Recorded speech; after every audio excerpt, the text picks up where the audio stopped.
ਵਾਹਿਗੁਰੂ ਜੀ ਕਾ ਖਾਲਸਾ ਵਾਹਿਗੁਰੂ ਜੀ ਕੀ ਫਤਿਹ। ਅਸਲਾਮ ਵਾਲੇਕਮ ਆਦਾਬ ਵਰਜ਼। ਮੈਂ ਤੁਹਾਡੀ ਹੋਸਟ ਨੀਲਮ ਕੌਰ ਤੇ ਮੈਂ ਟੀਵੀ 84 ਸਾਰੇ ਦਰਸ਼ਕਾਂ ਤੇ ਸਰੋਤਿਆਂ ਨੂੰ ਜੀ ਆਇਆਂ ਕਹਿੰਦੀਆਂ ਪ੍ਰੋਗਰਾਮ ਸੱਚਾ ਸੱਚ ਵਿੱਚ ਜਿਹੜੇ ਇਸ ਪ੍ਰੋਗਰਾਮ ਨਾਲ ਦੇਸ਼ਾਂ ਵਿਦੇਸ਼ਾਂ ਤੋਂ ਜੁੜ ਚੁੱਕੇ ਨੇ। ਖਾਲਸਾ ਅਫੇਅਰ ਸੈਂਟਰ ਦੇ ਸੰਚਾਲਕ ਡਾਕਟਰ ਅਮਰਜੀਤ ਸਿੰਘ ਜੀ ਸਟੂਡੀਓ 'ਚ ਮੇਰੇ ਨਾਲ ਸ਼ਾਮਿਲ ਨੇ। ਆਓ ਉਹਨਾਂ ਨਾਲ ਗੱਲਬਾਤ ਕਰਕੇ ਅੱਜ ਦਾ ਮਸ਼ਹੂਰ ਉਹਨਾਂ ਤੋਂ ਉਹਨਾਂ ਦਾ ਤਜ਼ੀਆ ਜਾਣਦੇ ਹਾਂ। ਜੀ ਡਾਕਟਰ ਸਾਹਿਬ ਵਾਹਿਗੁਰੂ ਜੀ ਕਾ ਖਾਲਸਾ ਵਾਹਿਗੁਰੂ ਜੀ ਕੀ ਫਤਿਹ। हाँ जी नीलम कौर जी ਤੁਹਾਨੂੰ ਵੀ ਤੇ ਦੁਨੀਆ ਭਰ ਚ ਬੈਠੇ ਸਾਡੇ ਬਹੁਤ ਹੀ ਪਿਆਰੇ ਸੋਹਣੇ ਸਿਆਣੇ ਸੁਨੱਖੇ ਟੀਵੀ 84 ਦੇ ਦਰਸ਼ਕਾਂ ਨੂੰ ਵੀ ਵਾਹਿਗੁਰੂ ਜੀ ਕਾ ਖਾਲਸਾ ਵਾਹਿਗੁਰੂ ਜੀ ਕੀ ਫਤਿਹ। ਸਾਡੇ ਬਹੁਤ ਹੀ ਪਿਆਰੇ ਮੁਸਲਮਾਨ ਭੈਣਾਂ ਭਰਾਵਾਂ ਨੂੰ ਅਸਲਾਮ ਵਾਲੇਕਮ। ਗੰਗਾ ਜਮਨੀ ਤਹਿਜ਼ੀਬ ਦੇ ਹਿੰਦੂ ਤਵੀਆਂ ਨੂੰ ਨਮੋ ਨਮੇ ਤੇ ਹੋਰ ਸਭ ਵੀਰਾਂ ਭੈਣਾਂ ਨੂੰ ਆਦਾਬ ਅਰਜ਼।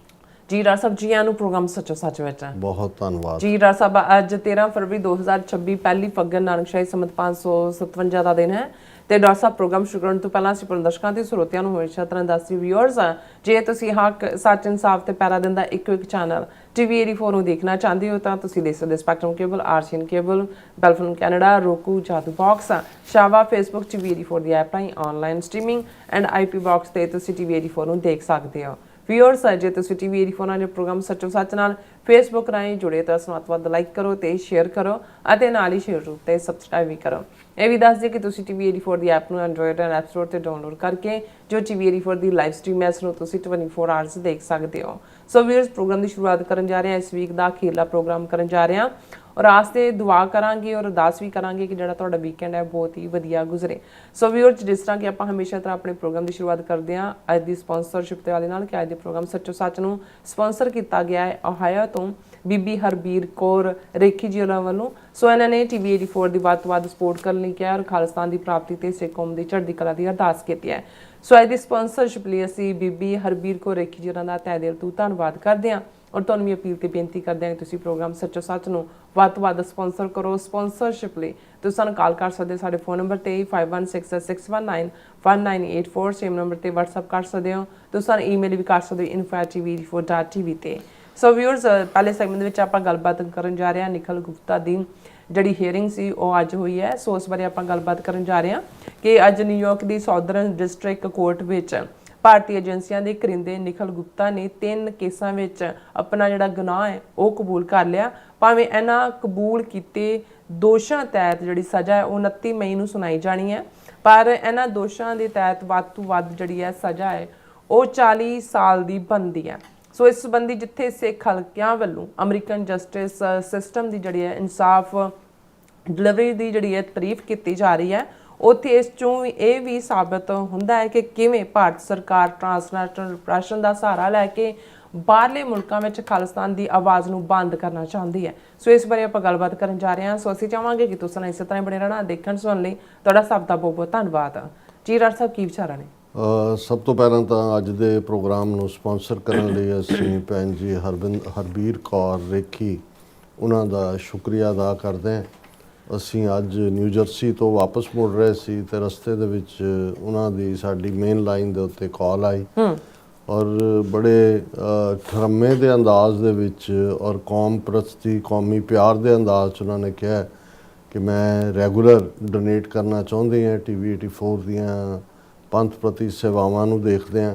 ਪਹਿਲਾਂ ਉਹ ਇਲੀਨੋਇਸ 'ਚ ਰਹਿੰਦੇ ਸਨ, ਹੁਣ ਉਹ ਓਹਾਇਓ ਮੂਵ ਕੀਤੇ ਨੇ ਔਰ ਉਹਨਾਂ ਨੇ ਆਪਣੀਆਂ ਕ੍ਰੈਡਿਟ ਕਾਰਡ ਡੀਟੇਲਸ ਔਰ ਦੂਸਰੀਆਂ ਦਿੱਤੀਆਂ ਕਿ ਮੇਰੇ ਵੱਲੋਂ ਇੰਨਾ ਅਮਾਊਂਟ ਪਰ ਮੰਥ ਜਿਹੜਾ ਹੈ ਉਹ ਟੀਵੀ 84 ਨੂੰ ਤੁਸੀਂ ਲੈ ਸਕਦੇ ਹੋ। ਨਾਈਸ। ਮੇਰੇ ਮਨ 'ਚ ਉਦੋਂ ਵੀ ਆ ਰਿਹਾ ਸੀ ਕਈ ਵਾਰ ਜਿਸ ਕਿਸਮ ਦੇ ਅਸੀਂ ਕ੍ਰਾਈਸਿਸ 'ਚੋਂ ਗੁਜ਼ਰ ਰਹੇ ਹਾਂ day to day financial crunch ਵੀ ਹੈ ਔਰ ਜੋ ਪਿੱਛੇ ਵੀ ਜਿਸ ਲੈਵਲ ਦੇ ਉੱਤੇ ਇੰਡੀਅਨ ਏਜੰਸੀਆਂ ਨੇ ਸਾਡੀ ਰੀਚ ਉੱਥੋਂ ਦੇ ਵਿਊਅਰਸ ਤੱਕ ਵੀ ਬਲੌਕ ਕੀਤੀ ਹੈ।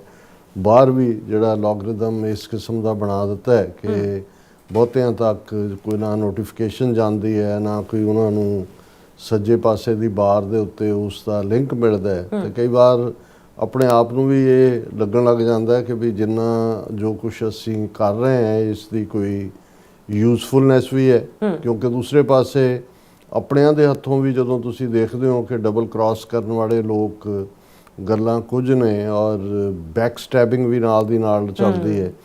ਲੇਕਿਨ ਮੈਂ ਇਸ ਲਈ ਮੈਂਸ਼ਨ ਕੀਤਾ ਹੈ ਕਿ ਜਦੋਂ ਇਸ ਕਿਸਮ ਦੇ ਸਾਡੇ ਵਿਊਅਰ ਜਾਂ ਉਹ ਜਿਨ੍ਹਾਂ ਨੂੰ ਕੋਈ ਜਿਹੜੀ ਹੈ ਉਹ ਪੋਪੂਲੈਰਿਟੀ ਦੀ ਜਾਂ ਕੋਈ ਉਹਨਾਂ ਨੂੰ ਆਪਣੇ ਨਾਂ ਦੀ ਨੁਮਾਇਸ਼ ਦੀ ਲੋੜ ਨਹੀਂ ਹੈ, ਉਹਨਾਂ ਵਿਚਲੀ ਪੰਥ ਪ੍ਰਸਤੀ ਜਦੋਂ ਇਹ ਸਾਨੂੰ ਮਹਿਸੂਸ ਕਰਵਾਉਂਦੀ ਹੈ ਕਿ ਭਾਈ ਜੋ ਕੁਝ ਅਸੀਂ ਕਰ ਰਹੇ ਹਾਂ ਉਸ ਨੂੰ ਐਪਰੀਸ਼ੀਏਟ ਕਰਦੇ ਨੇ, ਔਰ ਉਹਨਾਂ ਨੇ ਬੜੇ ਐਪਰੀਸ਼ੀਏਸ਼ਨ ਦੇ ਲਫ਼ਜ਼ ਕਹੇ, ਤੇ ਉਦੋਂ ਫਿਰ ਜਿਹੜੇ ਕੋਈ ਛਾਈ ਹੋਈ ਧੁੰਦ ਵੀ ਹੁੰਦੀ ਹੈ ਵਿਚਾਲੇ, ਉਹ ਵੀ ਜਿਹੜੀ ਹੈ ਛੱਡ ਜਾਂਦੀ ਹੈ। ਸੋ ਅਸੀਂ ਭੈਣ ਜੀ ਹਰਬੀਰ ਕੌਰ ਰੇਖੀ ਜੀ ਦਾ ਜਿਹੜਾ ਬਹੁਤ ਬਹੁਤ ਸ਼ੁਕਰੀਆ ਅਦਾ ਕਰਦੇ ਹਾਂ। ਕੱਲ ਅਸੀਂ ਜ਼ਿਕਰ ਕੀਤਾ ਸੀ ਕਿ ਸਾਊਦਰਨ ਕੋਰਟ ਨਿਊਯਾਰਕ 'ਚ ਐਮਰਜੈਂਸੀ ਸੈਸ਼ਨ ਜੱਜ ਨੇ ਕਾਲ ਕੀਤਾ। ਜ਼ਾਹਰ ਹੈ ਜਿਹੜੀ ਪ੍ਰੋਪਰ ਜੇ ਟਰਾਇਲ ਦੇ ਉੱਤੇ ਕੇਸ ਜਾਂਦਾ ਤੇ ਉਹ ਮਾਰਚ ਦੇ ਵਿੱਚ ਉਸ ਦੀਆਂ ਡੇਟਾਂ ਸਨ, ਮਿਡ ਮਾਰਚ, ਤੇ ਉਸ ਤੋਂ ਹੀ ਲੱਗਦਾ ਸੀ ਕਿ ਵੀ ਕਿਤੇ ਨਾ ਕਿਤੇ ਜਿਹੜਾ ਹੈ ਉਹ ਪਲੀ ਬਾਰਗੇਨ ਜਿਹੜੀ ਹੈ ਕੀਤੀ ਹੈ। ਹੁਣ ਵਕੀਲ ਦੇ ਲਈ, ਲਾਇਰ ਲਈ ਇੱਕ ਲਫ਼ਜ਼ ਪਲੀਡਰ ਵੀ ਹੈ, ਔਰ ਇਹ PLEA ਦੇ ਥੱਲੇ ਹੀ ਹੁੰਦਾ ਹੈ ਕਿ ਵਕੀਲ ਜਿਹੜੇ ਨੇ ਉਹਨਾਂ ਦੀ ਆਪਸੀ ਬਾਰਗੇਨਿੰਗ ਹੁੰਦੀ ਹੈ, ਜਾਂ ਜਿਹੜਾ ਕਲਪਰੇਟ ਹੈ ਜਾਂ ਜਿਸ ਦੇ ਉੱਤੇ ਦੋਸ਼ ਆਇਦ ਕੀਤੇ ਗਏ ਨੇ ਉਹ ਇਹ ਕਹਿੰਦਾ ਹੈ ਕਿ ਜੀ ਮੈਂ ਦੋਸ਼ ਆਪਣੇ ਕਬੂਲ ਕਰਦਾ, ਤੇ ਉਹ ਫਿਰ ਪਲੀ ਬਾਰਗੇਨ ਕੀਤੀ ਜਾਂਦੀ ਹੈ ਕਿ ਉਸ ਦੀ ਸਜ਼ਾ ਘੱਟ ਹੋਏ। ਔਰ ਇਹ ਅਮਰੀਕਾ ਦੇ ਵਿੱਚ, ਹਾਲਾਂ ਦੁਨੀਆ ਭਰ ਦਾ ਜਿੱਥੇ ਵੀ ਮਾਡਰਨ ਜਿਹੜਾ ਲਾਅ ਸਿਸਟਮ ਮੈਗਨਾ ਕਾਰਟਾ 'ਚੋਂ ਨਿਕਲਿਆ ਸਿਸਟਮ ਹੈ, ਉਸ ਦੇ ਵਿੱਚ ਇਸ ਗੱਲ ਨੂੰ ਮੰਨਿਆ ਜਾਂਦਾ, ਪਰ ਅਮਰੀਕਾ ਦੇ ਵਿੱਚ ਇਹ ਡੀਲਸ ਬਹੁਤ ਵਾਰ ਮਨਜ਼ੂਰ ਕਰ ਲਈਆਂ ਜਾਂਦੀਆਂ। ਉਹਦੇ ਵਿੱਚ ਕਈ ਵਾਰ ਬੜੇ ਬੜੇ ਸਖਤ ਜਿਹੜੇ ਸੀਰੀਅਲ ਕਿਲਰ ਵੀ ਹੁੰਦੇ ਨੇ, ਜਾਂ ਜਿਵੇਂ ਐਪਸਟਾਈਨ ਵਰਗਾ ਜਿਹੜਾ ਬੰਦਾ ਹੈ ਉਹ ਵੀ ਜੇਲ੍ਹ ਦੇ ਵਿੱਚ ਸੀ, ਕੋਈ ਇਹ ਨਹੀਂ ਸੀ ਕਿ ਉਹਨੂੰ ਕੋਈ ਮੌਤ ਦੀ ਸਜ਼ਾ ਦਿੱਤੀ ਗਈ, ਬਾਅਦ 'ਚ ਭਾਵੇਂ ਉਹਨੇ ਸੁਸਾਈਡ ਕੀਤਾ ਜਾਂ ਮਰਡਰ ਹੋਇਆ। ਪਰ ਇਹਦਾ ਇੱਕ ਰੀਜ਼ਨ ਵੀ ਹੈ ਕਿਉਂਕਿ ਅਦਾਲਤਾਂ ਦਾ ਟਾਈਮ ਵੇਸਟ ਨਾ ਹੋਏ। ਜਦੋਂ ਕੇਸ ਟਰਾਇਲ ਦੇ ਵਿੱਚ ਜਾਂਦੇ ਨੇ, ਲੰਬਾ ਸਮਾਂ ਟਰਾਇਲ ਚੱਲਦੇ ਨੇ, ਟੈਕਸ ਪੇਅਰ ਮਨੀ ਜਿਹੜੀ ਹੈ ਉਹ ਸਪੈਂਡ ਹੁੰਦੀ ਹੈ। ਸੋ ਇਹਦੇ 'ਚ ਇਹ ਹੁੰਦਾ ਹੈ ਕਿ ਭਾਈ ਜਿਹੜਾ ਬੰਦਾ ਜੇ ਉਹ ਮੰਨ ਲੈਂਦਾ ਕਿ ਵੀ ਮੈਂ ਇਹ ਗੁਨਾਹ ਕੀਤਾ ਤੇ ਉਸ ਨੂੰ ਉਸ ਦੇ ਨਾਲ ਥੋੜ੍ਹੀ ਜਿਹੀ ਰਿਆਇਤ ਕਰ ਦਿਓ। ਹੁਣ ਜ਼ਾਹਰ ਹੈ ਕਿ ਬਹੁਤ ਵਾਰੀ ਜਿਹੜੇ ਕੁਝ ਹੁਣ ਅਮਰੀਕਾ ਦੀਆਂ 50 ਸਟੇਟਾਂ 'ਚੋਂ ਜੇ ਮੈਂ ਗਲਤ ਨਾ ਹੋਵਾਂ ਤੇ ਲਗਭਗ 38 ਸਟੇਟਾਂ ਦੇ ਵਿੱਚ ਡੈਥ ਪੈਨਲਟੀ ਹੈ, ਸਜ਼ਾਏ ਮੌਤ ਹੈ। ਹੁਣ ਜਿਹੜਾ ਮਰਡਰ ਕਰਨ ਦੀ ਲਾਈਨ ਹੈ ਜਾਂ ਕੰਸਪੀਰੇਸੀ ਹੈ ਜਾਂ ਉਸ ਦੇ ਲਈ ਮਨੀ ਲਾਂਡਰਿੰਗ ਹੈ ਜਾਂ ਇਹ ਸਾਰੇ, ਇਹ ਆਪਣੇ ਆਪ ਦੇ ਵਿੱਚ ਜਿਹੜੀ ਹੈ ਕੈਪੀਟਲ ਪਨਿਸ਼ਮੈਂਟ ਵੀ ਲਿਜਾ ਸਕਦੇ ਨੇ। ਡੈਥ ਸੈਂਟੈਂਸ ਨੂੰ ਕੈਪੀਟਲ ਪਨਿਸ਼ਮੈਂਟ ਵੀ ਕਹਿੰਦੇ ਨੇ। ਹੁਣ ਜਿਹੜੀ ਪਲੀ ਬਾਰਗੇਨ ਹੈ ਉਹਦੇ 'ਚ ਇੱਕ ਗੱਲ ਤਾਂ ਬੜੀ ਜ਼ਾਹਰ ਹੁੰਦੀ ਹੈ ਕਿ ਵੀ ਉਹਦੇ 'ਚ ਸਜ਼ਾਏ ਮੌਤ ਨਹੀਂ ਹੋਏਗੀ, ਨਹੀਂ ਤਾਂ ਮਰਨ ਜਿਹਨੇ ਮਰਨ ਲਈ ਤਿਆਰ ਉਹਨੂੰ ਤਾਂ ਬਾਰਗੇਨ ਕਰਨ ਦੀ ਲੋੜ ਨਹੀਂ ਹੈ।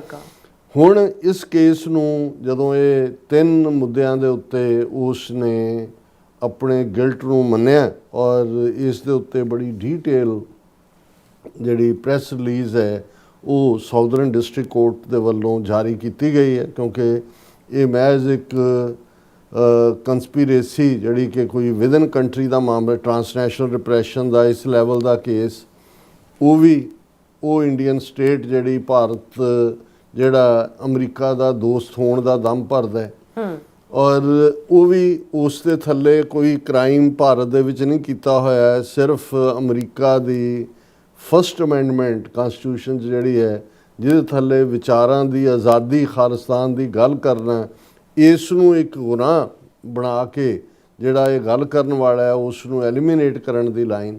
ਔਰ ਫਿਰ ਜਿਹੜਾ ਨਿਖਿਲ ਗੁਪਤੇ ਦਾ ਰੋਲ, ਔਰ ਮੈਂ ਉਸ ਬਰੀਫਿੰਗ ਦੇ ਵਿੱਚ ਵੀ ਜਾਵਾਂਗਾ, ਪਰ ਮੈਂ ਇਹ ਦੱਸਦੇ ਹਾਂ ਕਿ ਵੀ ਇਸ ਲੈਵਲ ਦੇ ਉੱਤੇ ਜਿਵੇਂ ਭਾਰਤ ਨੇ ਇੰਟਰਨੈਸ਼ਨਲ ਲਾਅ ਫਲਾਊਟ ਕੀਤਾ, ਅਮਰੀਕਨ ਕਨਸਟੀਟਿਊਸ਼ਨ ਫਲਾਊਟ ਕੀਤਾ, ਔਰ ਇਹ ਜਦੋਂ ਨਿਖਿਲ ਗੁਪਤਾ ਸਾਹਮਣੇ ਆਇਆ, ਔਰ ਜ਼ਾਹਰ ਹੈ ਕਿ ਜੇ ਉਸ ਦਾ ਅਸੀਂ ਬਰੀਫ ਵਰਲਡ ਆਈ ਵਿਊ ਦੇਣਾ ਹੋਏ ਤੇ ਕੱਲ੍ਹ ਵੀ ਮੈਂ ਇਸ ਦਾ ਜ਼ਿਕਰ ਕੀਤਾ ਸੀ ਕਿ ਕਿਵੇਂ ਅਜੀਤ ਡੋਵਾਲ ਦੇ ਨਾਲ ਇਹ ਐਸ ਜੈ ਸ਼ੰਕਰ, ਮੋਦੀ ਔਰ ਅਮਿਤ ਸ਼ਾਹ ਚੰਡਾਲ ਚੌਂਕੜੀ, ਇਹਨਾਂ ਨੇ ਜਿਉਂ-ਜਿਉਂ ਖਾਲਿਸਤਾਨ ਦੀ ਮੂਵਮੈਂਟ, ਖਾਲਿਸਤਾਨ ਦੀ ਆਵਾਜ਼ ਦੁਨੀਆ ਦੇ ਵਿੱਚ ਬੁਲੰਦ ਹੋਣੀ ਸ਼ੁਰੂ ਹੋਈ, ਖਾਲਿਸਤਾਨ ਰੈਫਰੈਂਡਮ ਉਸ ਦੇ ਵਿੱਚ ਇੱਕ ਵੱਡਾ ਇੱਕ ਫੈਕਟਰ ਬਣਿਆ, ਤੇ ਇਹਨਾਂ ਨੇ ਦੇਖਿਆ ਕਿ ਭਾਈ ਹੁਣ ਟਰਾਂਸਨੈਸ਼ਨਲ ਰਿਪਰੈਸ਼ਨ ਦਾ ਸਹਾਰਾ, ਜਿਹਦਾ ਮਤਲਬ ਹੈ ਟਾਰਗੇਟ ਕਿਲਿੰਗਸ, ਕਿ ਜਿਹੜੀ ਆਵਾਜ਼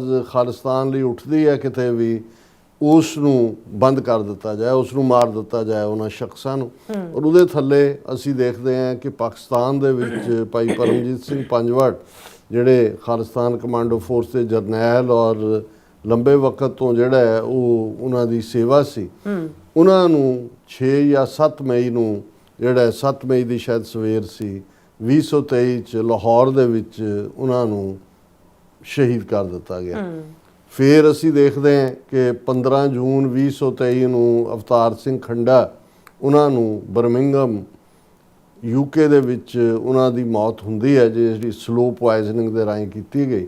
ਔਰ ਜਿਹੜਾ ਕਲੀਅਰ ਫਿਰ ਦੂਸਰਾ ਮਰਡਰ 18 ਜੂਨ 2023 ਨੂੰ ਹਰਦੀਪ ਸਿੰਘ ਨਿੱਜਰ ਜਿਹੜੇ ਸਰੀ ਗੁਰਦੁਆਰਾ ਸਾਹਿਬ ਦੇ ਪ੍ਰਧਾਨ ਵੀ, ਕੈਨੇਡਾ ਦੇ ਵਿੱਚ ਖਾਲਿਸਤਾਨ ਰੈਫਰੈਂਡਮ ਮੁਹਿੰਮ ਦੇ ਕਨਵੀਨਰ ਵੀ ਰਹੇ ਐਟ ਵਨ ਟਾਈਮ, ਔਰ ਪੰਥ ਸੇਵਕ, ਉਹਨਾਂ ਦਾ ਜਿਹੜਾ ਉਹ ਮਰਡਰ ਕੀਤਾ ਜਾਂਦਾ।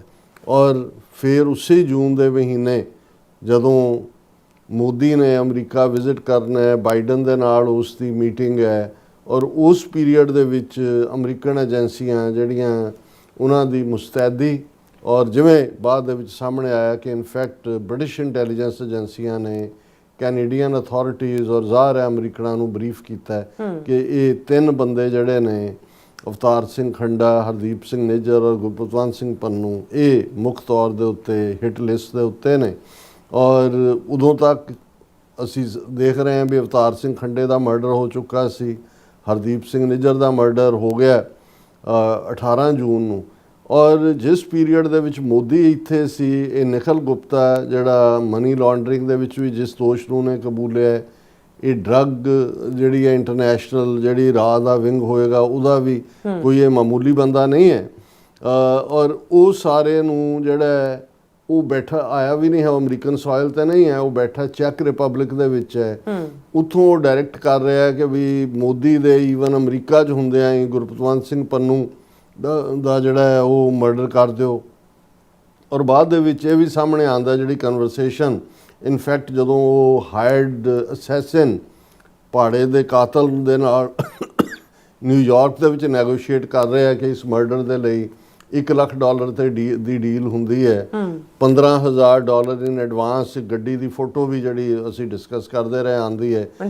ਹੁਣ ਉਹ ਇਹ ਸਮਝਦਾ ਹੈ ਵੀ ਉਹ ਕਿਸੇ ਕ੍ਰਿਮੀਨਲ, ਕਿਉਂਕਿ ਖੁਦ ਉਹ ਡਰੱਗ ਟ੍ਰੇਡ ਦੇ ਵਿੱਚ ਪਹਿਲਾਂ ਤੋਂ ਮੌਜੂਦ ਸੀ, ਉਹਨਾਂ ਨੂੰ ਪਤਾ ਹੈ ਵੀ ਹਾਇਰ ਕਰ ਰਹੇ ਨੇ। ਪਰ ਇਹ ਜਦੋਂ ਮਾਰ ਪੈਣੀ ਹੁੰਦੀ ਹੈ ਔਰ ਕੁਦਰਤ ਨੇ ਸੱਚ ਨੂੰ ਐਕਸਪੋਜ਼ ਕਰਨਾ ਹੁੰਦਾ ਹੈ, ਤੇ ਉਹ ਆਪਣੇ ਵੱਲੋਂ ਜਿਹਨੂੰ ਕਾਤਲ ਨੂੰ ਹਾਇਰ ਕਰ ਰਿਹਾ ਸੀ $1 ਲੱਖ ਦੇ ਉੱਤੇ, ਉਹ ਅਸਲ ਦੇ ਵਿੱਚ ਜਿਹੜਾ ਹੈ ਉਹ ਕੋਵਰਟ ਏਜੰਟ ਸੀ FBI ਦਾ, ਉਹਨਾਂ ਦੇ ਡਰੱਗ ਐਨਫੋਰਸਮੈਂਟ ਮਹਿਕਮੇ ਦਾ। ਔਰ ਅਸੀਂ ਜ਼ਿਕਰ ਕਰਾਂਗੇ ਵੀ ਇਹਦੇ 'ਚ ਇਕੱਲਾ ਇਸ ਟਰਾਇਲ 'ਚ FBI ਇਨਵੋਲਵ ਨਹੀਂ ਸੀ, ਕਿੰਨੀਆਂ ਏਜੰਸੀਆਂ ਅਮਰੀਕਾ ਦੀਆਂ ਇਨਵੋਲਵ ਸੀ।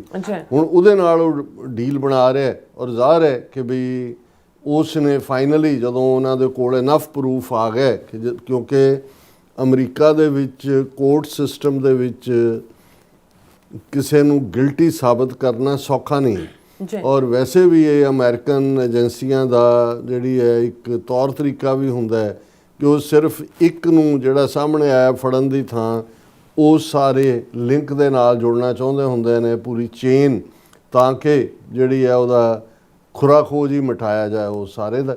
ਸੋ ਜ਼ਾਹਰ ਹੈ ਕਿ ਵੀ ਜਦੋਂ ਐਨ ਆਪਣੇ ਵੱਲੋਂ ਉਹਨੇ ਹਦਾਇਤ ਕਰ ਦਿੱਤੀ ਵੀ ਇੱਥੇ ਕੰਮ ਕਰ ਦਿਓ। ਔਰ ਠੀਕ ਜਦੋਂ ਕਿ ਨਿਖਲ ਗੁਪਤੇ ਨੇ ਉੱਥੋਂ ਚੈੱਕ ਰਿਪਬਲਿਕ ਤੋਂ ਫਿਰ ਉੜਪੁੜ ਜਾਣਾ ਸੀ ਵਾਪਸ, ਜਿਨ੍ਹਾਂ ਨੇ ਉਹਨੂੰ ਭੇਜਿਆ ਹੋਇਆ ਸੀ ਇਸ ਕੰਮ ਦੇ ਲਈ, ਰਾਹ ਨੇ ਬਾਅਦ 'ਚ ਵਿਕਾਸ ਯਾਦਵ ਦਾ ਨਾਂ ਆਇਆ ਜਿਹੜਾ ਰਾਹ ਲਈ ਕੰਮ ਕਰਦਾ ਰਿਹਾ ਹੈ, ਹਰਿਆਣਾ ਕਾਡਰ ਦਾ IPS। ਹਾਲਾਂਕਿ ਇੰਡੀਅਨ ਗਵਰਨਮੈਂਟ ਨੇ ਆਪਣੇ ਹੈਂਡ ਵਾਸ਼ ਕਰ ਲਏ ਕਿ ਜਿਸ ਹਮ ਰੋਗ ਐਲੀਮੈਂਟ ਇਨ ਰਾਹ ਸਾਡਾ ਕੋਈ ਲਾਗਾ ਦੇਗਾ ਨਹੀਂ।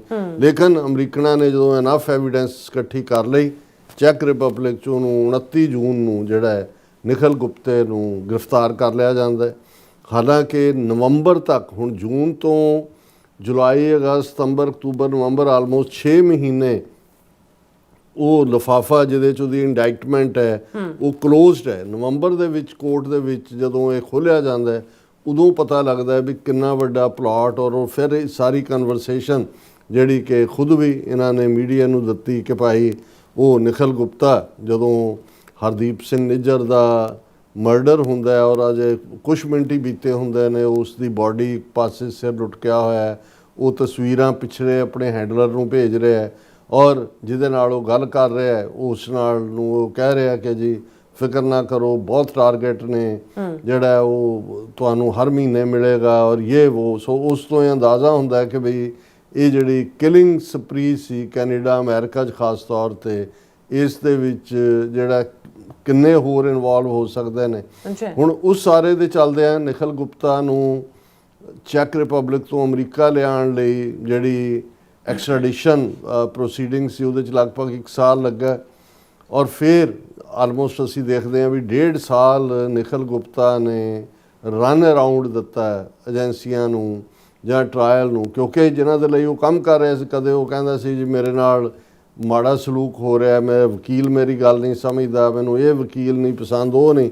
ਸੋ 1.5 ਸਾਲ ਉਹਨੇ ਪੂਰਾ ਜਿਹੜਾ ਇਸ ਦੇ ਉੱਤੇ ਰਨ ਅਰਾਊਂਡ ਦਿੱਤਾ ਔਰ ਹੁਣ ਹਾਲਾਂ ਮੈਂ ਟੂਵਰਡਸ ਦਾ ਕਨਕਲੂਜਨ ਗੱਲ ਕਰਾਂਗਾ, ਹਾਲਾਂ ਇਹ ਇੱਕ ਪਾਰਟ ਆਫ ਸੈਟਿਸਫੈਕਸ਼ਨ ਹੈ। ਵੱਡੀ ਗਿਣਤੀ ਦੇ ਵਿੱਚ ਸਿੱਖ ਨੁਮਾਇੰਦੇ ਜਿਹੜੇ ਨੇ ਉਹ ਕੋਰਟ ਰੂਮ ਦੇ ਵਿੱਚ ਵੀ ਪਹੁੰਚੇ ਹੋਏ ਸੀ, ਬਾਅਦ ਦੇ ਵਿੱਚ ਉਹਨਾਂ ਨੇ ਆਪਣੇ ਵਿਚਾਰ ਵੀ ਐਕਸਪ੍ਰੈਸ ਕੀਤੇ।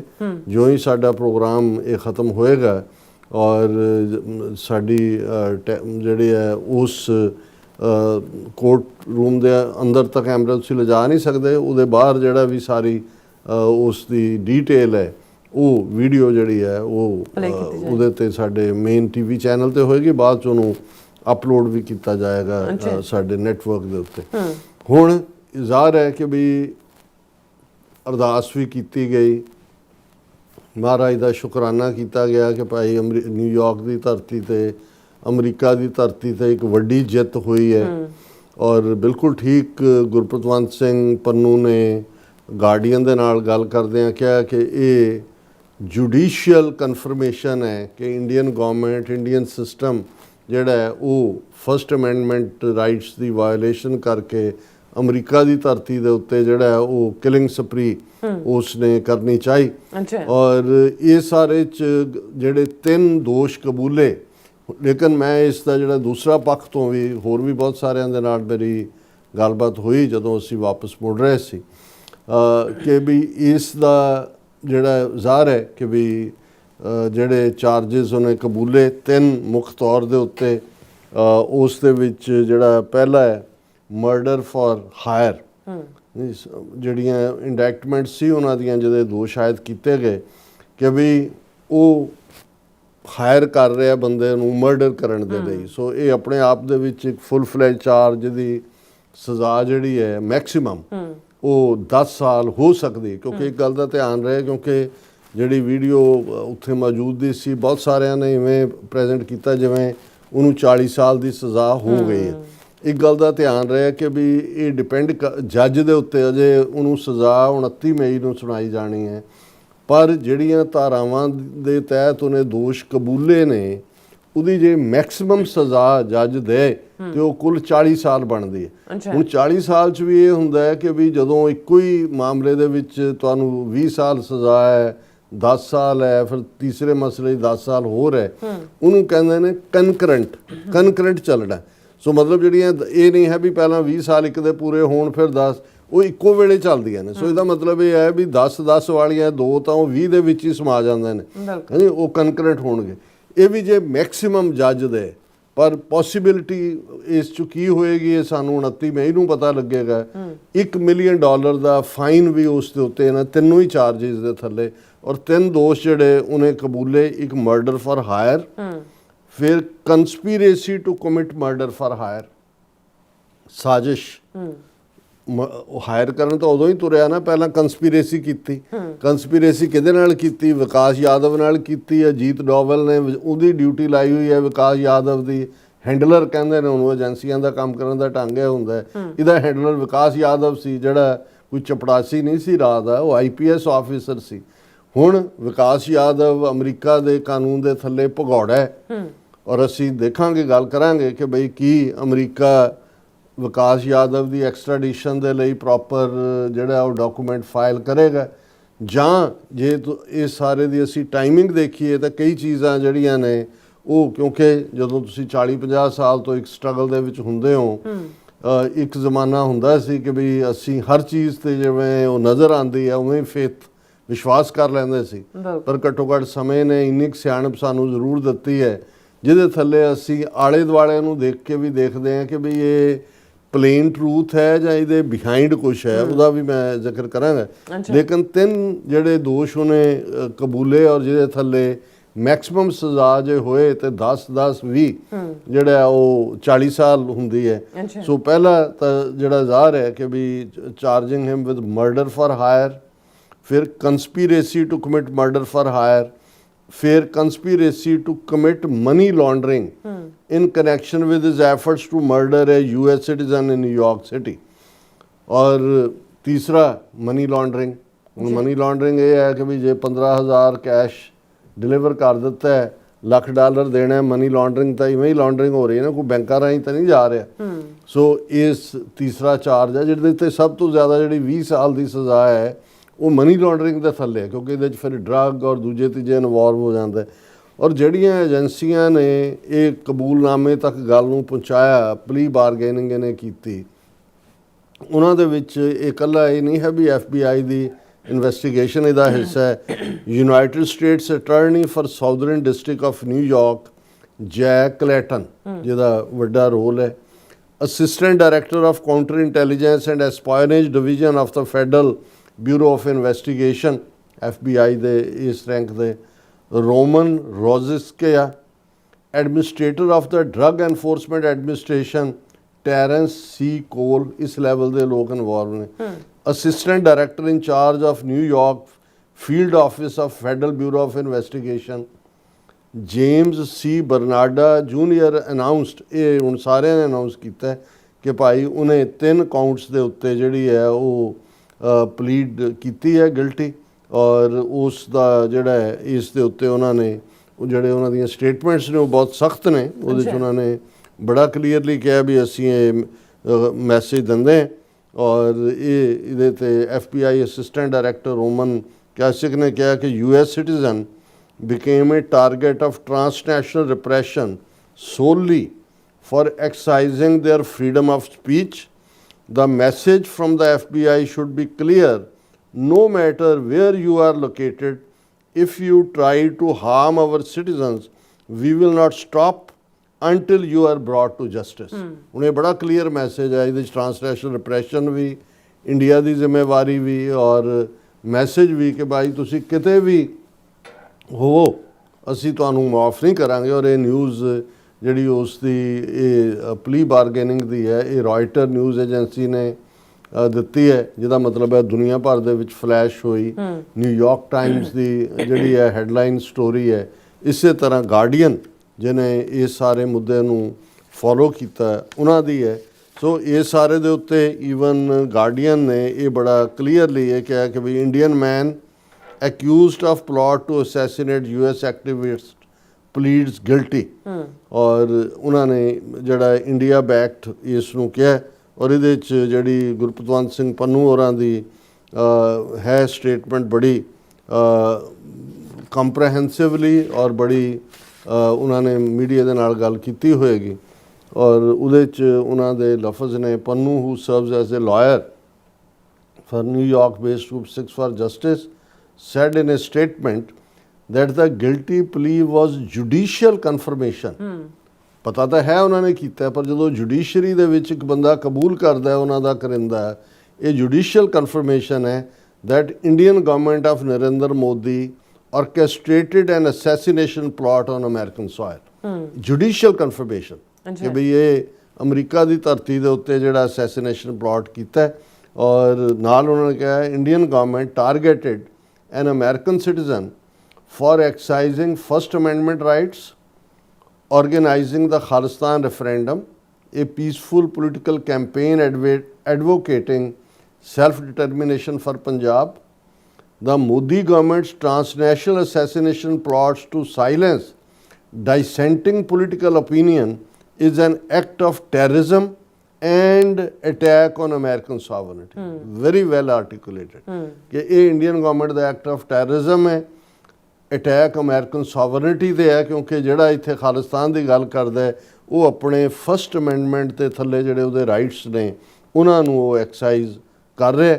ਅੱਛਾ। ਹੁਣ ਜਿਹੜਾ ਇਹ ਦੇਖਣਾ ਹੋਏਗਾ ਕਿ ਇਹ ਭਗੌੜਾ ਜਿਹੜਾ ਵਿਕਾਸ ਯਾਦਵ ਜਿਹਨੂੰ ਐਬਸਕੌਂਡਰ ਡਿਕਲੇਅਰ ਕੀਤਾ ਹੋਇਆ, ਇਹ ਸਾਰੇ ਦਾ ਕੀ ਹੈ। ਹੁਣ ਇਸ ਦੇ ਉੱਤੇ ਇਹ ਇੱਕ ਤਸੱਲੀ ਦਾ, ਔਰ ਸਾਡੇ ਬਹੁਤ ਸਾਰਿਆਂ ਨੇ ਕਿਹਾ ਵੀ ਦੇਖੋ ਭਾਰਤ ਦੇ ਵਿੱਚ 40-40 ਸਾਲ ਤੋਂ ਇਨਸਾਫ ਦੇ ਲਈ ਆਪਣੇ ਲੋਕ ਸਟਰਗਲ ਕਰ ਰਹੇ ਨੇ। ਅਮਰੀਕਾ ਦੇ ਵਿੱਚ 2.5 ਸਾਲ ਦੇ ਵਿੱਚ ਜਸਟਿਸ ਦੇ ਦਿੱਤਾ ਗਿਆ। ਬਹੁਤ ਠੀਕ ਸਟੇਟਮੈਂਟ ਲੱਗਦੀ ਹੈ।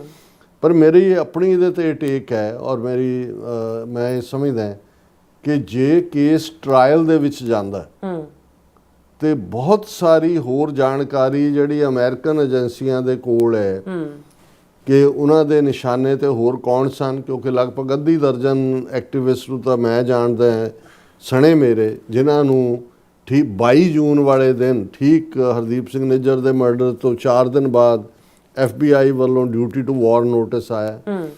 ਉਹਦੇ 'ਚ ਹੋਰ ਬਿਹਾਈਂਡ ਕੀ ਹੈ, ਅਜੀਤ ਡੋਵਾਲ, ਮੋਦੀ, ਅਮਿਤ ਸ਼ਾਹ, ਇਹਨਾਂ ਸਾਰਿਆਂ ਦਾ ਰੋਲ ਸਾਹਮਣੇ ਆਉਂਦਾ। ਸੋ ਇੰਡੀਅਨ ਏਜੰਸੀਆਂ ਨੇ ਕੋਸ਼ਿਸ਼ ਕੀਤੀ ਕਿ ਵੀ ਕਿਤੇ ਨਾ ਕਿਤੇ ਇਹਨੂੰ ਡਿਲੇ 1.5 ਸਾਲ ਉਹਦੇ ਤੋਂ ਕਰਵਾਉਂਦੇ ਰਹੇ। ਇਵੈਂਚੁਅਲੀ ਜਿਹੜਾ ਸੈਕੰਡ ਪਾਰਟ ਮੇਰਾ ਥੋੜ੍ਹਾ ਜਿਹਾ ਭਾਵੇਂ ਆਊਟ ਆਫ ਸ਼ੱਕ ਹੀ ਨਿਕਲ ਰਹੀ ਹੋਏ ਗੱਲ, ਕਿ ਵੀ ਕਿਤੇ ਇਹ ਨਾ ਹੋਏ ਕਿ ਵੀ ਇਹ ਨਾਲ ਦੀ ਨਾਲ Indo US nuclear deal, Indo US trade deal ਵੀ ਸਾਈਨ ਹੋਈ ਹੈ। ਆਉਣ ਵਾਲੇ ਦਿਨਾਂ 'ਚ ਹੋ ਸਕਦਾ ਜਿਹੜਾ ਅਡਾਨੀ ਦਾ ਕੇਸ ਫਸਿਆ ਹੋਇਆ ਉਹ ਵੀ ਹੋਇਆ, ਇਹਦੇ ਵੀ ਗਿਲਟੀ ਪਲੀ ਹੋ ਗਈ ਕਿ ਇਹ ਇੱਕ ਬਿਗਰ ਲਾਰਜਰ ਡੀਲ ਦਾ ਹਿੱਸਾ ਹੀ ਨਾ ਹੋਏ, ਜਿਹਦੇ ਥੱਲੇ ਜਿਹੜਾ overall Indian state, Nikhil Gupta ਤਾਂ ਇੱਕ ਪਹਾੜੇ ਦਾ ਟੱਟੂ ਹੈ, ਉਹਨੇ ਅੱਗੋਂ ਪਹਾੜੇ ਦੇ ਟੱਟੂ ਹਾਇਰ ਕਰਨੇ ਸੀ। ਪਰ ਇਸ ਸਾਰੇ ਚੋਂ ਕੀ ਕੋਈ ਹੋਰ ਟਰਾਇਲ ਜਾਂ ਕੋਈ ਹੋਰ ਸੰਭਾਵਨਾਵਾਂ ਨੇ ਜਿਹਦੇ ਥੱਲੇ ਇੰਡੀਅਨ ਗਵਰਨਮੈਂਟ ਨੂੰ ਅਕਾਊਂਟੇਬਲ ਬਣਾਇਆ ਜਾ ਸਕਦਾ ਹੈ, ਜਾਂ ਇਸ ਟਰਾਂਸਨੈਸ਼ਨਲ ਰਿਪਰੈਸ਼ਨ ਦਾ ਜਿਹੜੀ ਐਵੀਡੈਂਸ ਦਾ ਜਾਂ ਉਹਦੀ ਧੌਣ ਫੜ ਕੇ ਮੋਦੀ ਦੀ ਅਮਰੀਕਾ ਨੇ, ਕਿਉਂਕਿ ਜਿਸ ਲੈਵਲ ਦੀ ਟ੍ਰੇਡ ਡੀਲ ਇੰਡੀਆ ਨੇ ਸਾਈਨ ਕੀਤੀ ਹੈ ਅਮਰੀਕਾ ਦੇ ਨਾਲ, ਉਹ ਤਾਂ ਇੱਕ ਤਰਫਾ ਸਰੈਂਡਰ ਹੈ। ਅੱਜ ਹੀ ਮੈਂ ਸੁਹਾਸਨੀ ਹੈਦਰ ਦਾ ਹਿੰਦੂ ਦੀ ਫੋਰਨ ਰਿਪੋਰਟ ਐਕਸਪਰਟ ਹੈ, ਉਹਨੇ ਕਿਹਾ ਇਹ ਕਿਸ ਕਿਸਮ ਦੀ ਡੀਲ ਹੈ ਕਿ ਵੀ ਤੁਸੀਂ 500 ਬਿਲੀਅਨ ਦਾ ਸੌਦਾ ਖਰੀਦੋਗੇ, 100 ਬਿਲੀਅਨ ਦਾ ਹਰ ਸਾਲ, ਤੁਸੀਂ ਐਗਰੀਕਲਚਰ ਔਰ ਡੇਅਰੀ ਸੈਕਟਰ ਬਾਰੇ ਕਲੀਅਰ ਨਹੀਂ ਵੀ ਕਿੰਨਾ ਤੁਸੀਂ ਖੋਲ੍ਹਣਾ ਹੈ ਕਿੰਨਾ ਨਹੀਂ, ਟੈਰਿਫ ਵੀ 18% ਰੂਸ ਤੋਂ ਤੁਸੀਂ ਬਿਲਕੁਲ ਤੇਲ ਨਹੀਂ ਖਰੀਦੋਗੇ। ਆਲਰੇਡੀ ਰਿਲਾਇੰਸ ਵਾਲਿਆਂ ਨੇ ਲਾਇਸੈਂਸ ਲੈ ਲਿਆ ਵੈਨਜ਼ੂਏਲਾ ਤੋਂ ਆਇਲ ਲੈਣ ਦਾ, ਔਰ ਤੁਸੀਂ ਬੀਬੇ ਬੱਚੇ ਬਣ ਕੇ ਹੁਣ ਬਿਲਕੁਲ ਜਿਹੜਾ ਉਹ, ਸੋ ਇਹ ਮੇਰਾ ਫੀਅਰ ਹੈ, ਮੇਬੀ ਆਊਟ ਆਫ ਬਾਕਸ ਸੋਚਣ ਦੀ ਗੱਲ ਹੈ। ਲੇਕਿਨ ਮੈਨੂੰ ਇਹ ਲੱਗਦਾ ਕਿ ਵੀ ਇਹ ਠੀਕ ਹੈ ਕਿ ਬਹੁਤ ਸਾਰੇ ਹਲਕਿਆਂ 'ਚ ਤਸੱਲੀ ਦਾ ਇਜ਼ਹਾਰ ਹੈ, ਪਰ ਨਿਖਲ ਗੁਪਤਾ ਤਾਂ ਇੱਕ ਛੋਟੀ ਫਲਾਈ ਹੈ। ਅਲਟੀਮੇਟ ਜਿਹੜੇ ਮਗਰਮੱਛ ਨੇ, ਵੱਡੇ ਘਾਗ ਜਿਨ੍ਹਾਂ ਨੇ ਇਹ ਸਾਰਾ ਪਾਰਟ ਕੀਤਾ, ਔਰ ਉਹ ਜੇ ਆਫ ਦਾ ਹੁੱਕ ਹੋ ਜਾਂਦੇ ਨੇ ਔਰ ਇਹਦੇ 'ਚ ਇਹ ਹੁੰਦਾ ਕਿ ਜੀ ਠੀਕ ਹੈ ਹੋ ਗਿਆ, ਤੇ ਫਿਰ ਇਹੀ ਹੋਏਗਾ ਕਿ ਬਈ ਸਾਡਾ ਵੀ ਸੌਦਾ ਹੋ ਗਿਆ। ਜੀ ਨਾਲ ਸਾਹਿਬ ਤੁਹਾਡਾ ਬਹੁਤ ਬਹੁਤ ਸ਼ੁਕਰੀਆ। ਸੋ ਥੱਲੇ ਨੇ ਬ੍ਰੇਕ ਤੇ ਜਾਣ ਤੋਂ ਪਹਿਲਾਂ ਅਸੀਂ ਦਰਸ਼ਕਾਂ ਤੇ ਸਰੋਤਿਆਂ ਨੂੰ ਅਪੀਲ ਤੇ ਬੇਨਤੀ ਕਰ ਦਈਏ, ਵਿਊਅਰਸ ਜਿਸ ਤਰ੍ਹਾਂ ਤੁਸੀਂ ਜਾਣਦੇ ਹੋ ਕਿ TV 84 ਪੰਥਕ ਚੈਨਲ ਹੈ, ਔਰ TV 84 ਦੀ ਚੜ੍ਹਦੀ ਕਲਾ ਲਈ ਵੱਧ ਤੋਂ ਵੱਧ ਡੋਨੇਟ ਕਰੋ। ਡੋਨੇਟ ਕਰਨ ਲਈ ਸਾਡੀ ਵੈਬਸਾਈਟ tv84.tv ਤੇ ਜਾ ਕੇ ਪੇਪਲ ਦੀ ਵਰਤੋਂ ਕਰਕੇ 1 ਟਾਈਮ ਡੋਨੇਟ ਕਰ ਸਕਦੇ ਹੋ, ਮੰਥਲੀ ਡੋਨੇਟ ਵੀ ਕਰ ਸਕਦੇ ਹੋ। ਤੁਸੀਂ TV 84 ਦੇ ਨਾਮ ਤੇ ਚੈੱਕ ਬਣਾ ਕੇ ਸਾਨੂੰ ਮੇਲ ਵੀ ਕਰ ਸਕਦੇ ਹੋ ਸਾਡੇ ਇਸ ਪਤੇ ਤੇ 36-01 37th Avenue, ਲੌਂਗ ਆਈਲੈਂਡ ਸਿਟੀ, ਨਿਊਯਾਰਕ 11101 USA, ਜਾਂ ਫਿਰ ਤੁਸੀਂ ਸਾਨੂੰ ਫੋਨ ਰਾਹੀਂ ਵੀ ਸੰਪਰਕ ਕਰ ਸਕਦੇ ਹੋ 5166191984। ਤੁਸੀਂ ਸਾਨੂੰ ਈਮੇਲ ਵੀ ਕਰ ਸਕਦੇ info@tv84.tv ਤੇ। ਅਸੀਂ ਤੁਹਾਡੇ ਤਹਿ ਦਿਲ ਤੋਂ ਸ਼ੁਕਰਗੁਜ਼ਾਰ ਹੋਵਾਂਗੇ। ਸੋ ਇੱਥੇ ਲੈਣੇ ਬ੍ਰੇਕ। ਵਿਊਅਰਸ ਤੁਸੀਂ ਇਸੇ ਤਰ੍ਹਾਂ ਬਣੇ ਰਹਿਣਾ। ਮਿਲਦੇ ਹਾਂ ਆਫਟਰ ਦਿਸ ਸ਼ਾਰਟ ਬ੍ਰੇਕ।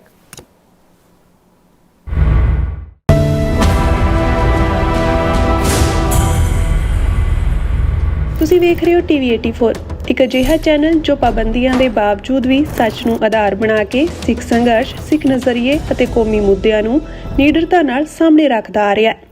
ਹੁਣ ਇੱਕ ਵਾਰ ਫਿਰ ਭਾਰਤ ਵਿੱਚ TV 84 ਨੂੰ ਰਿਸਟ੍ਰਿਕਟ ਕਰ ਦਿੱਤਾ ਗਿਆ। ਸੱਚ ਨੂੰ ਦਬਾਇਆ ਤਾਂ ਜਾ ਸਕਦਾ ਹੈ, ਪਰ ਮਿਟਾਇਆ ਨਹੀਂ। ਅਸੀਂ ਖਾਮੋਸ਼ ਨਹੀਂ ਹੋਏ, ਸਾਡੀ ਆਵਾਜ਼ ਅਜੇ ਵੀ ਜਿਉਂਦੀ ਹੈ। ਭਾਰਤ ਤੋਂ ਬਾਹਰ TV 84 ਅਜੇ ਵੀ ਉਪਲਬਧ ਹੈ ਤੇ ਭਾਰਤ ਵਿੱਚ ਤੁਸੀਂ TV 84 ਦੀ ਵੈਬਸਾਈਟ ਤੇ ਸਾਡੀ ਪੂਰੀ ਰਿਪੋਰਟਿੰਗ, ਵੀਡੀਓਜ਼ ਅਤੇ ਸੱਚੀ ਜਾਣਕਾਰੀ ਵੇਖ ਸਕਦੇ ਹੋ। ਤਾਂ ਅੱਜ ਹੀ ਜੁੜੋ TV 84 ਦੀ ਵੈਬਸਾਈਟ ਦੇ ਨਾਲ, ਸਾਨੂੰ ਸਹਿਯੋਗ ਦਿਓ ਅਤੇ ਸੱਚ ਨਾਲ ਜੁੜੇ ਰਹੋ। TV 84, ਸੱਚ ਦੀ ਆਵਾਜ਼।